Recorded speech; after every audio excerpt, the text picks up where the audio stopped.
సింహాసనముపై ఆసీనుడా దేవదూతలు ఆరాధించు పరిశుద్ధుడా యేసయ్యా నా నిలువెల్ల నిండియున్నావు నా మనసారని సన్నిధిలో సాగిలపడి నమస్కారము చేసెదా సాగిలపడి నమస్కారము చేసెదా నా మనసారని సన్నిధిలో సాగిలపడి నమస్కారము చేసెదా సాగిలపడి నమస్కారము చేసెదా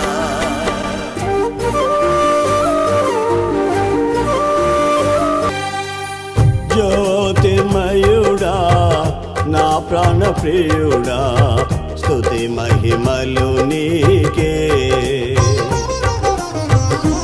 నా ఆత్మలో అనుక్షణం నా అతిశయము నీవే నా ఆనందము నీవే నా ఆరాధనా నీవే నా అతిశయము నీవే నా ఆనందము నీవే నా ఆరాధనా నీవే జ్యోతిర్మయుడా నా ప్రాణ ప్రియుడా స్తుతి మహిమలు నీకే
పరలోకపు తండ్రి వ్యవసాయకుడా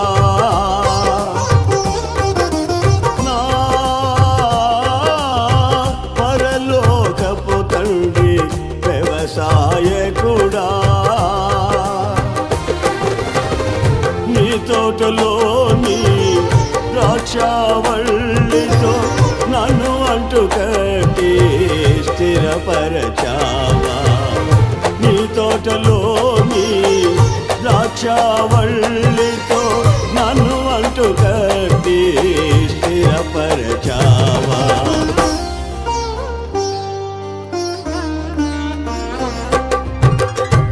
జ్యోతిర్మయుడా నా ప్రాణ ప్రియుడా స్తుతి మహిమలు నీకే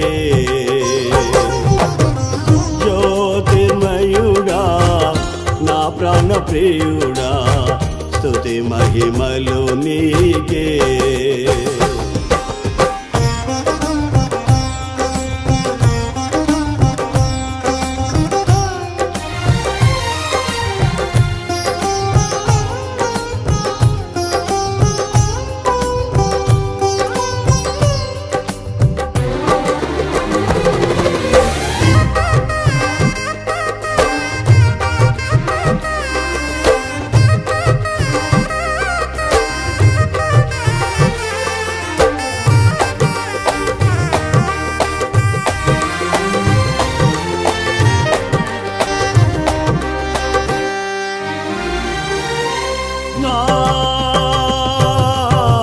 పరలోకపు తండ్రి నా మంచి కుమ్మరి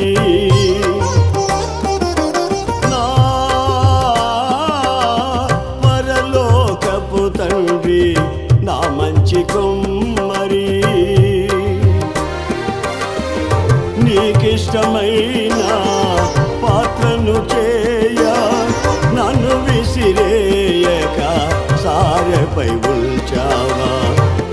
నీకిష్టమైన పాత్రను చేయ నన్ను విసిరేయక సారెపై ఉంచావా.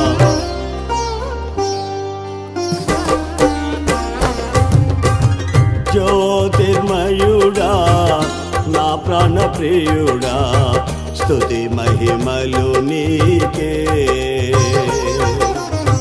జ్యోతిర్మయుడా నా ప్రాణ ప్రియుడా స్తుతి మహిమలు నీకే.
పరిశుద్ధాత్ముడా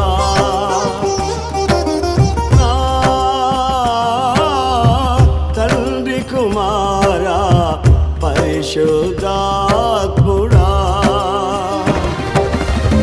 త్రియేక దేవా ఆది సంభూతుడా నిన్ను నేనేమని ఆరాధించెదా.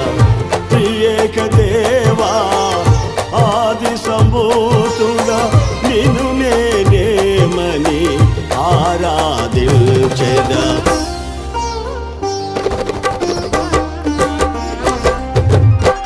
జ్యోతిర్మయుడా నా ప్రాణ ప్రియుడా స్తుతి మహిమలు నీకే. నా ఆత్మలో అనుక్షణం నా అతిశయము నీవే, నా ఆనందము నీవే, నా ఆరాధన నీవే. మన ప్రభువును రక్షకుడైన యేసుక్రీస్తు అతి శ్రేష్టమైన నామాన్ని బట్టి దేవుని బిడ్డలైన మీ అందరికీ హృదయపూర్వక వందనాలు. కొద్దిసేపు కొన్ని మాటలు మీతో పంచుకోవాలని ఆశపడుతూ ఉన్నాను. ఫిలిప్పీ సంఘానికి పౌలు రాసిన ఉత్తరం 2వ అధ్యాయము 29వ వాక్యం చదువుదాం. ఇక్కడ ఒక వ్యక్తి ఉన్నాడు, అతని గురించి పౌలు అన్న మాటలు. నా ఎడల మీ ఉపచర్యలో ఉన్న మీ పరిచర్యలో ఉన్న కొదువను తీర్చుటకై ఇది ఒక పరిచర్య. ఈ పరిచర్యకు సేవకుడిని నిలబెట్టాడు, సంఘ పరిచారకులను నిలబెట్టాడు, సంఘాన్ని నిలబెట్టాడు. అయితే ఇక్కడ ఒక వ్యక్తి ఉన్నాడు, అతడట దేవుని పరిచర్యలో ఏమేమి కొదువుగా ఉన్నాయి అని గమనించి ఆ కొదువను తీర్చాలని ప్రయాసపడ్డాడట. అక్కడ రాసిన మాట ఏంటంటే నా ఎడల, అంటే అక్కడ ఉన్న దైవజనుని పట్ల గౌరవం ఉంది, ప్రేమ ఉంది, భక్తి ఉంది. అతడు చెబుతున్న వాక్యం నన్ను ఈ విధంగా మార్చింది కదా, ఆ దైవజనుడు బోధించబట్టేగా నాలో ఈ మార్పు వచ్చింది, ఆ దైవజనుడు రోధించి కన్నీటితో ఉపవాస ప్రార్థన చేయబట్టేగా నేను ఇలా బ్రతికి బట్టగట్టుతున్నాను అంటూ ఆ దైవజనుని జ్ఞాపకం చేసుకున్నాడు. ఆ దైవజనుని జ్ఞాపకం చేసుకున్నాక ఈ పరిచర్య మీ పరిచర్య, దేవుడు అందరికీ సంఘం అనే పరిచర్య అప్పగించాడు. ఈ పరిచర్యలో ప్రవచించే పరిచర్య ఉంటుంది, స్వస్థపరిచే పరిచర్య ఉంటుంది, విధవల పరిచర్య ఉంటుంది, అనాథల పరిచర్య ఉంటుంది, వాక్య పరిచర్య ఉంటుంది, పరిశుద్ధులకు చేసే పరిచర్య ఉంటుంది. ఈ పరిచర్యలో భాషలకు అర్థం చెప్పే పరిచర్య ఉంటుంది, జ్ఞానంగా వివేకంగా మాట్లాడే పరిచర్య ఉంటుంది. పరిచర్య ఎన్ని రకాలో అపోస్తులైన పౌలు కొరింథీ సంఘానికి రాశాడు. ఇది మనకు అనుగ్రహించబడిన ఈ పరిచర్య. శరీరానికి ఉన్న అవయవాలన్నీ ఎదగాలంటే అన్ని అవయవాలు పనిచేయాలి. మీరు శరీర అవయవాలను చూడండి, ఏదైనా ఒకటి పని మానింది అనడానికి ఎక్కడ అవకాశం లేదు. ఇంత పరిచర్య ఉంది కదా. ఏ రోజైనా గుండె ఒక్క నిమిషం ఆగిందా? తన పరిచర్యలో ఎప్పుడైనా ఊపిరితిత్తులు గాలి పీల్చడం ఆపాయా? ఏ రోజైనా ఈ భారీ దేహాన్ని మోయడానికి పాదాలు ఎప్పుడైనా ఆగిపోయాయా? ఏదైనా లేపడమైనా, ఇవ్వడమైనా, పాతడమైనా, పంచడమైనా చేతులు ఎప్పుడైనా తన పరిచర్య ఆపాయా? ఆపలేదుగా. సంఘక్షేమాభివృద్ధి, మన క్షేమాభివృద్ధి, మన అవయవాలన్నీ ఎదిగితేనే అతడు క్షేమాభివృద్ధి చెందిన ఆరోగ్యంగా ఉన్నాడు అని. మరి సంఘం కూడా అలాగే వర్ధిల్లాలిగా. అలా వర్ధిల్లాలంటే మన క్షేమాభివృద్ధి ఎంత ముఖ్యమో సంఘ క్షేమాభివృద్ధి కూడా అంతే ముఖ్యం. సంఘానికి వాక్యం ఉంటుంది, దైవజనుడు వాక్యం బోధిస్తాడు, పరిశుద్ధాత్ముడు వస్తాడు, నీరు గడతాడు, ఆదరణకర్త నడిపేస్తాడు. అన్ని అవయవాలు పనిచేయాలి. సంఘంలో ఉన్న విశ్వాసులు కూడా మీ పరిచర్యలో, ఈ సంఘ పరిచర్యలో కొదువైన వాటిని మనం తీర్చుతున్నామా? ఇతగాడి పేరు 25వ వాక్యంలో చదవండి.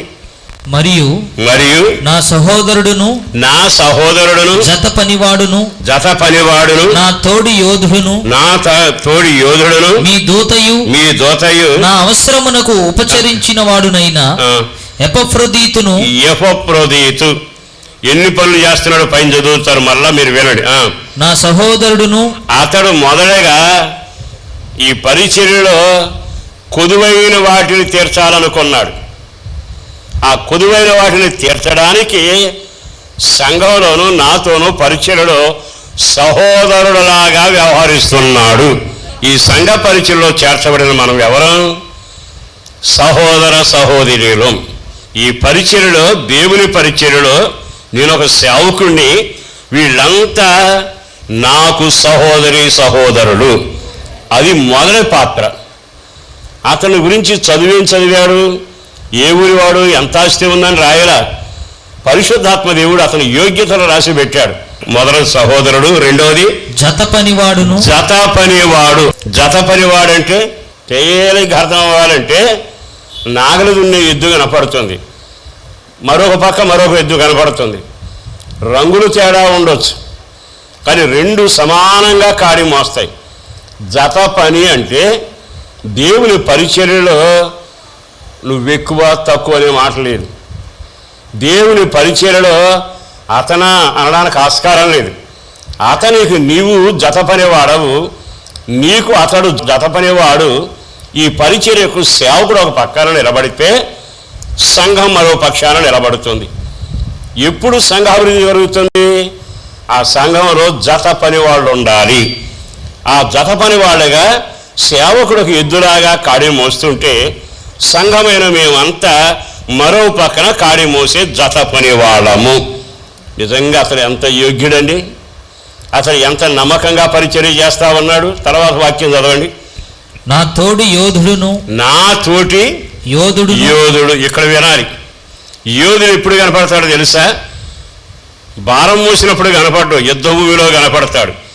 సాతాను సంఘం మీదకి దాడి చేస్తాడు, కుటుంబాల మీద దాడి చేస్తాడు, సేవకుల మీద దాడి చేస్తాడు, విశ్వాసుల మీద దాడి చేస్తాడు, కొన్నిసార్లు పరిచర్య మీద దాడి చేస్తాడు.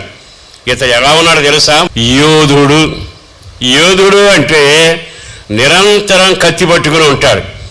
శత్రువు ఏ పక్క నుంచి వస్తున్నాడు? వివేచన కలిగి ఉంటాడు.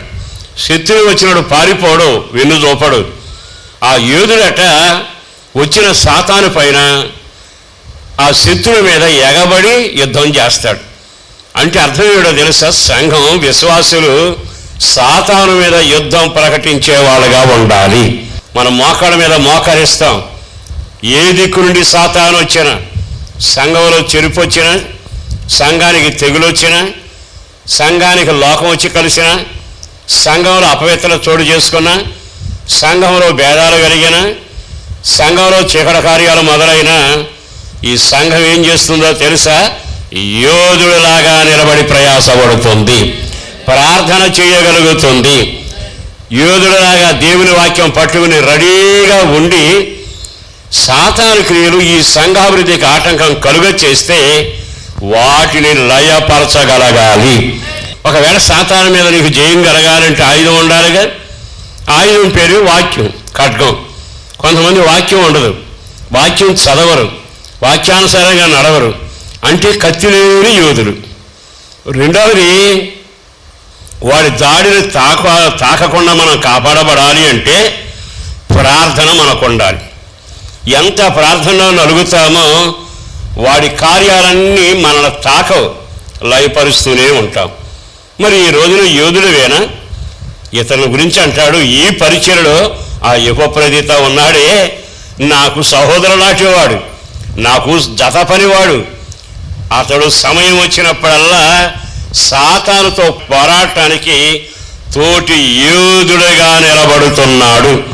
మరి ఈ రోజున సంఘం కొరకు నువ్వు తోటి యోధుడిగా నిలబడుతున్నావా? బాగా ఆలకించండి. నెహెమ్యా కాలంలో వాళ్ళు ప్రాకారం కట్టబోయారు. అందరి దగ్గర టాపీ ఉందట, అందరి దగ్గర కత్తి ఉంది. వాళ్ళు ఒక చేత్తో కత్తి, ఒక చేత్తో టాపీ పట్టుకుని పనిచేసి శత్రువు వచ్చాడని కేక వినబడగానే వాళ్ళందరూ ఒక చోటుకు వచ్చి కూడుకునేవాడు. నీ ఆత్మీయ జీవితంలో యోధుడిగా బ్రతకాలి అంటే చేతిలో కత్తి ఉండాలి. రెండవది, అగ్నిబాణాలు చల్లార్చే డాలు ఉండేట్టుగా ప్రార్థనా జీవితం ఉండాలి. అన్నిటికంటే విశేషంగా నువ్వు ఎక్కడ నిలబడినా శత్రువు వచ్చేటప్పటికి అందరూ ఒకటి అవ్వాలి. ఐక్యత. మరి సంఘానికి ఐక్యత ఉంటే, కుటుంబానికి ఐక్యత ఉంటే, చిన్న సమస్య వచ్చిందా వెంటనే కుటుంబం అంతా మోకాళ్ళ మీదకి రాగలగాలి, సేవకులంతా మోకాళ్ళ మీదకి రాగలగాలి, సంఘం అంతా మోకాళ్ళ మీదకి రాగలగాలి. మన పితరులు అలాగే ప్రార్థన చేశారుగా, శత్రువుని గడగడలాడించగలిగారు. నేను మీకు చెప్పే యోధుడు ఉన్నాడే, అతను పెద్ద చదవరని చెప్పరా, డబ్బున్నవాడని చెప్పడాలా, అతడు పెద్దల చేత రికమెండేషన్ ద్వారా ఇందులోకి వచ్చిన వాడు కాడు. యేసుక్రీస్తు రక్తం ద్వారా కడగబడ్డాక నేను దేవుని పరిచర్యలో ఏది కొదువుగా ఉంటుందో అది నేను తీర్చాలి. ప్రభు రాకడ దగ్గర పడుతుండగా సంపూర్ణ సిద్ధి పొంది ఆయన వలె మారబోతున్నాం. ముడత కళంకం లేని సంఘంలాగా మారుతున్నాం.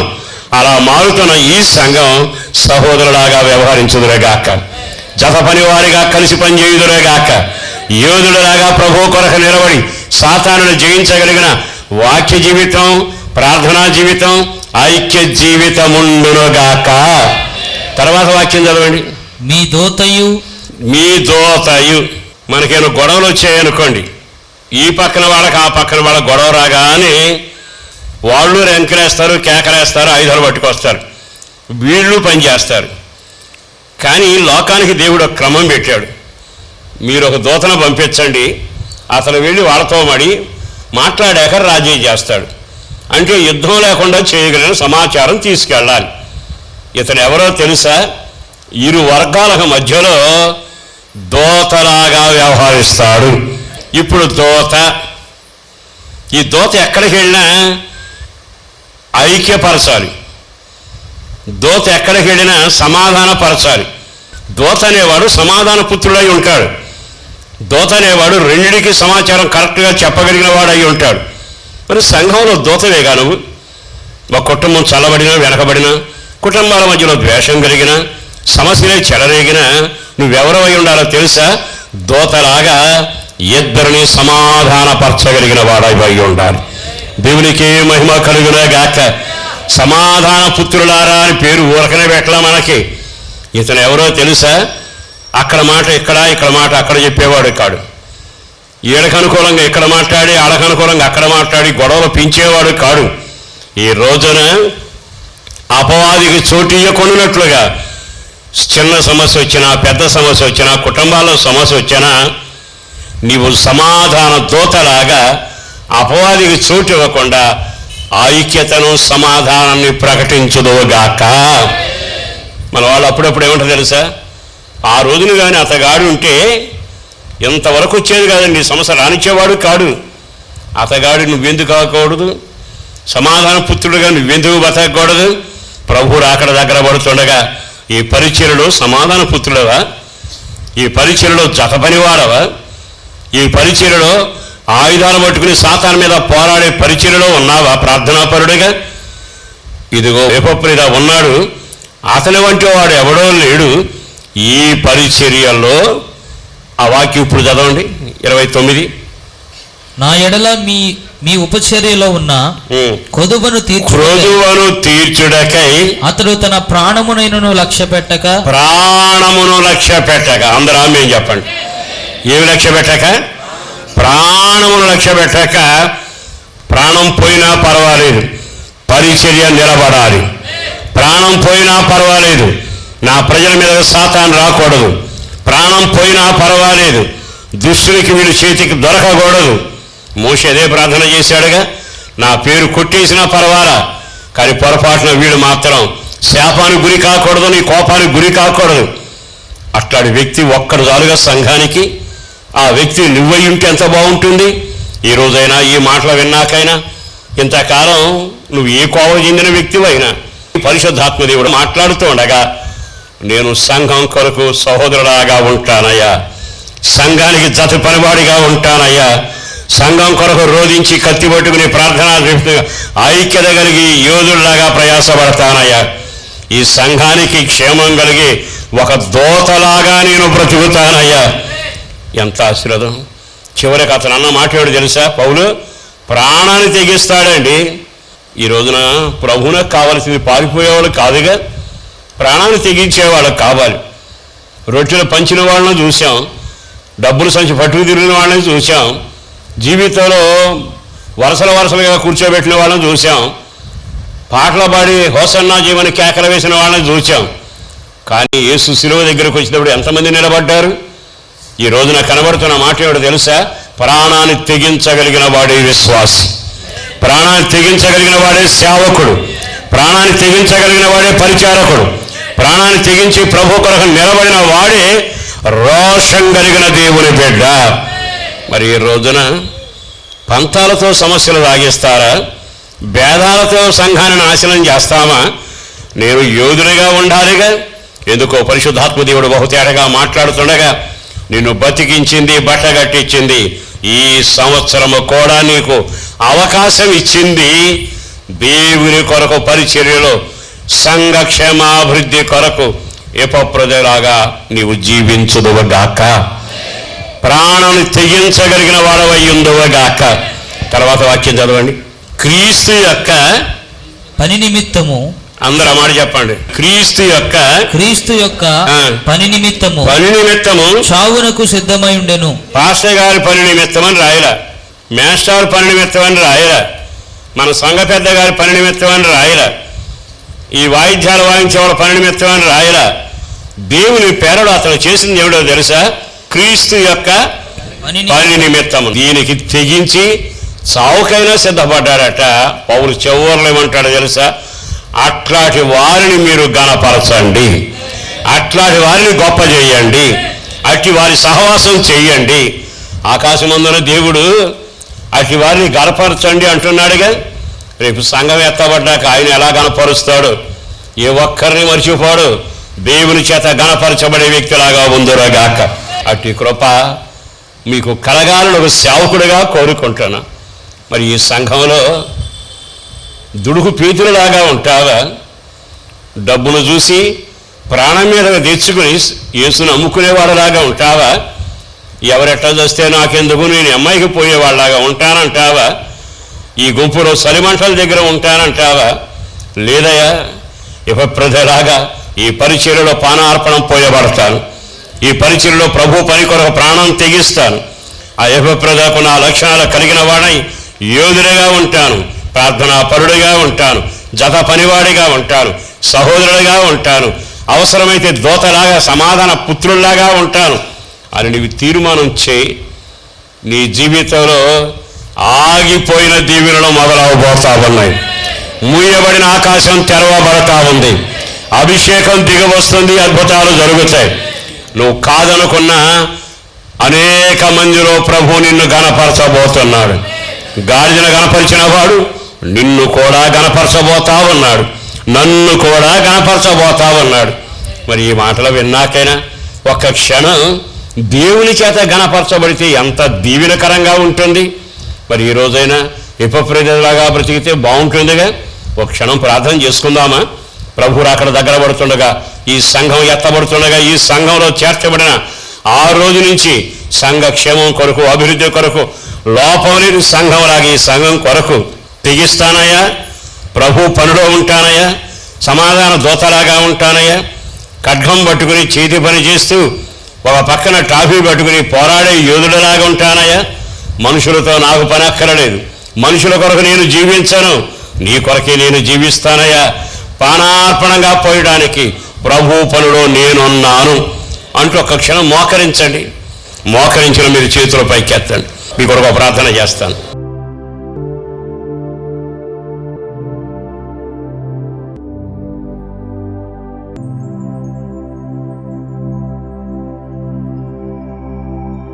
పరిశుద్ధులను ప్రేమమైన నా ప్రభు, వందనాలయ్యా. అపారమైన నీ ప్రేమ కొరకు ధన్యవాదాలు. చేసిన మేలు కొరకు వందనాలు, చేయబోతున్న కార్యాల కొరకు వందనాలు. మరొకసారి దైవజనుడు మా ముందు నిలవబెట్టావయ్యా. నేను చేసిన పని పుస్తకానికి అట్టంత పని కూడా మేము చేయలేదయ్యా.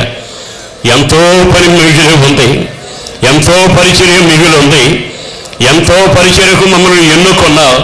మరొకసారి ఇక్కడ సంఘంలో ఉన్న వాళ్ళంతా హీనమైన పాత్రలుగా ఉండకూడదయ్యా, ఘనమైన పాత్రలుగా నీ ద్వారా గణపరచబడాలి.